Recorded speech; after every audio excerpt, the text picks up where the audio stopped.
Welcome to The Explainer. Today, we're going to pull back the curtain on one of the most powerful and frankly least understood groups in the entire corporate world, the Audit Committee. You know, at the very heart of our financial system, there's a really fundamental question. When you look at a huge public company, we're talking thousands of employees, global operations, who is the ultimate watchdog? Who's making sure that the financial story they're telling all of us is actually true? And this is not just some theoretical problem.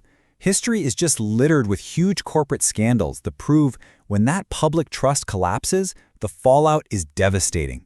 All of a sudden, investor confidence just evaporates. Markets can go into a spiral, and getting that confidence back becomes priority number one. So the root of this whole challenge is something academics call the agency problem. And it's pretty simple, right? In most big companies, the people who actually own the company, that's the shareholders, are not the same people running it day to day. That's management.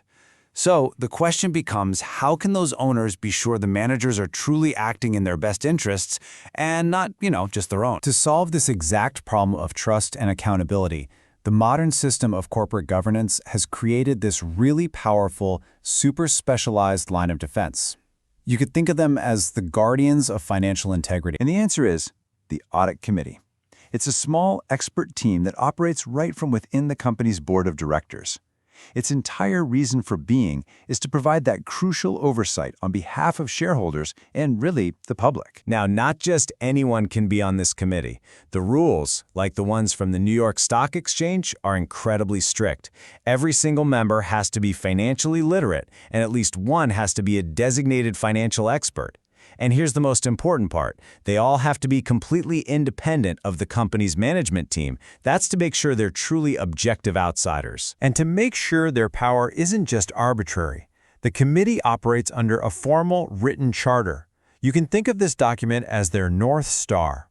It's a detailed rule book that lays out all their responsibilities and their authority, and it keeps them laser-focused on their mission. So, what is that mission exactly? What do these guardians actually do when they get together for their meetings? Let's break down what they're really responsible for. Okay, first, it's really important to get the two types of auditors they oversee. You've got your internal auditors, who are company employees checking on processes from the inside. Then, you have the external auditors. They're an outside firm that's hired to give an independent public opinion on the company's books. The Audit Committee, well, it manages both. The committee's relationship with that external auditor is probably its most critical function. They hold all the power. They're the ones who hired the firm, they set their pay, and they oversee all of their work.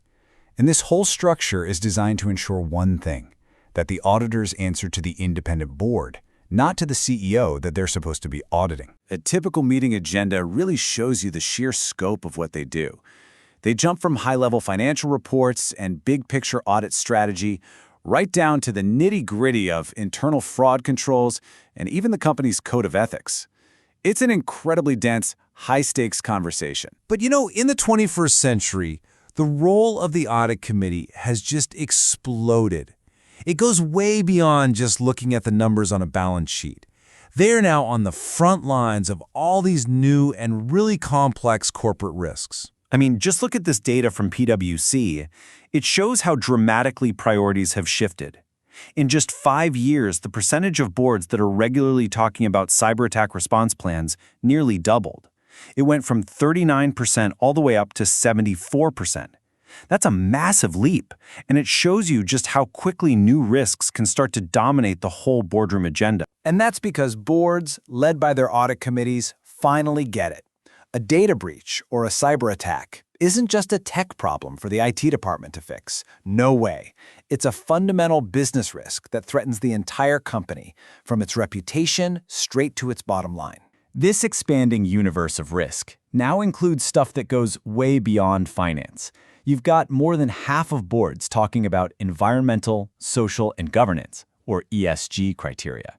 They're also digging into risks around corporate culture and beefing up whistleblower protections.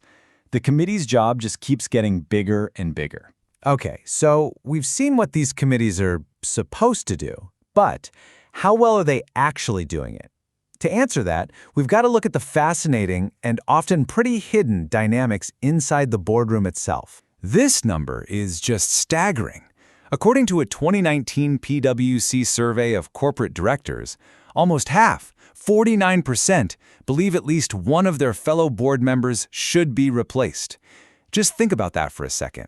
In boardrooms all across the country, directors are literally looking around the table and thinking somebody else there just doesn't belong. But here's the catch. Despite this widespread feeling, very few directors are ever actually removed for doing a bad job. Board turnover is incredibly low, and the reason often comes down to a culture that values being friendly and getting along over actual confrontation, which makes it extremely hard to challenge a peer directly. And the reasons they give for this underperformance are really telling. It's not about being unprepared for meetings. The biggest issues are being reluctant to actually challenge management, having a bad vibe that hurts the whole board's dynamic, and, well, just not having the modern skills you need to oversee risks like cybersecurity and digital disruption. So all of this really brings us back to our main point. A strong, vigilant, and skilled audit committee isn't just some nice-to-have. It is the absolute cornerstone of investor trust. It's the whole mechanism that ensures a company has integrity and gives us the confidence our markets are built on. Which leaves us with one final, provocative thought. As business evolves at lightning speed, with these crazy new risks from AI, geopolitics, and ESG becoming more complex every single day, how do these corporate guardians have to adapt?